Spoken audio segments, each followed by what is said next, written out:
सदन के सदस्य अखिलेश यादव की अगर आप बात करेंगे, ये भी मोदी पर हमलावर हैं।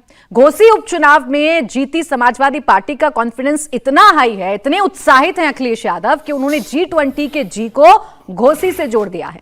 अखिलेश ने एक्स पर ट्वीट कर पूछा कि कोई पूछ रहा है G20 में जी का मतलब घोसी है। यानी एक तरफ अंतर्राष्ट्रीय स्तर पर G20 की तारीफ हो रही है, G20 में जो मेजबानी, जो शानदार मेजबानी भारत ने की है उसकी तारीफ हो रही है, तो वहीं G20 के जी को भी अब अपने अपने राजनीतिक मायने सेट करने के लिए इस्तेमाल किया जा रहा है। इस कड़ी में सबसे आगे अखिलेश यादव भी नजर आ रहे हैं। इसी पर करते हैं चर्चा। मेरे साथ खास मेहमान बने हुए हैं, हमारे पॉलिटिकल एडिटर भी हमारे साथ हैं। देवेंद्र, सबसे पहले मैं आपसे समझना चाहूंगी, ये किस स्तर की राजनीति इस वक्त देश में है? एक तरफ जहां हर एक भारतीय का, हर एक हिंदुस्तानी का सीना गर्व से चौड़ा हो रहा है, भारत के लिए हुए फैसले, भारत का बढ़ता हुआ कद हमारे मान को बढ़ा रहा है, लेकिन विपक्ष को एक भी खूबी नजर नहीं आती। इसमें भी अपने अपने राजनीतिक मायने सेट करने की ये होड़ क्यों?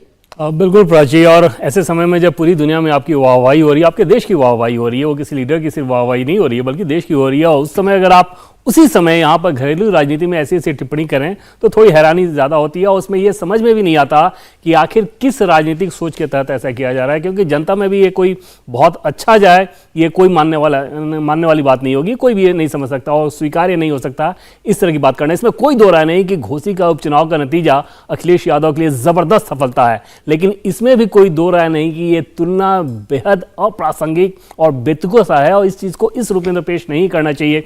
ऐसे समय में जब आपने जो बैठक की, और प्राची जिसकी बात हम लोग लगातार कर रहे हैं कि 220 बैठकें हुई हैं, 43 लीडर आए हैं, 32 नए देश आए हैं, अफ्रीका जैसा देश आपकी पहल पे शामिल हुआ, अफ्रीकी यूनियन, और इतनी सारी उपलब्धियों के बीच, और उसमें भारत लगातार डिमांड भी करते रहा है कि आगे और क्या होना चाहिए। इस सबसे थोड़ी देर पहले प्रधानमंत्री नरेंद्र मोदी ने वन फ्यूचर वाली बैठक में बाकायदा बताया कि जब यूनाइटेड नेशन बना था तो सिक्योरिटी काउंसिल के तब कितने में कुल सदस्य कितने थे और सिक्योरिटी काउंसिल का तब सदस्यों की संख्या कितनी थी? आज 200 हो गई है, 51 से बढ़ के 200 सदस्यों की संख्या हो गई है। तब भी आपके सुरक्षा परिषद के सदस्य सीमित 5 ही हैं। इसमें विस्तार होना चाहिए। तो इतनी बड़ी बड़ी बातें जहां की जा रही हो, जो कि भारत के हित में है, दुनिया के हित में है, अगर आप मल्टीलैटरलिज्म की बात कर रहे हो, वहां पर इस प्रकार की राजनीति को घुसाया जाना निश्चित तौर पर बहुत हैरानी भरा है। ये जो एक माइन्यूट सी लाइन है हर्षवर्धन त्रिपाठी जी, क्या इस लाइन को नहीं समझ पा रहा है विपक्ष? के आप मोदी विरोध में देश का विरोध कर रहे हैं, आप देश की बदनामी कर रहे हैं। जिस तरीके की पिक्चर, जिस तरीके की वीडियो ट्विटर पर साझा की जा रही है, सोशल मीडिया प्लेटफॉर्म के जरिए प्रधानमंत्री नरेंद्र मोदी पर डायरेक्ट अटैक करके देश को बदनाम किया जा रहा है, क्या ये नब्ज टटोलने में विपक्ष विफल हो रहा है? देखिए प्राची जी, मैं तो ये कहूँगा कि अब विपक्ष की और अखिलेश जी की समझदारी जो है वो खतरे के निशान को पार कर गई है।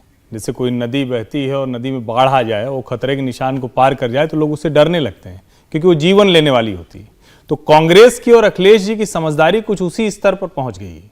आप ऐसे समय में जब, और ये कोई ऐसा नहीं है कि प्रधानमंत्री नरेंद्र मोदी को एक मंच सजा रहे हैं, वहां चारों तरफ से घेरेबंदी कर दी है और वहां अपने मन का कुछ भी कर रहे हैं।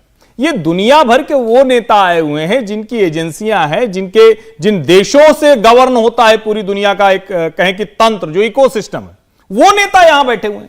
और अगर वो स्वीकार कर रहे हैं कि भारत की अगुवाई में इतना बड़ा काम हो रहा है और हमारे देश के नेताओं की समझदारी खतरे के निशान को पार कर गई है, तो जनता तो अब डरेगी।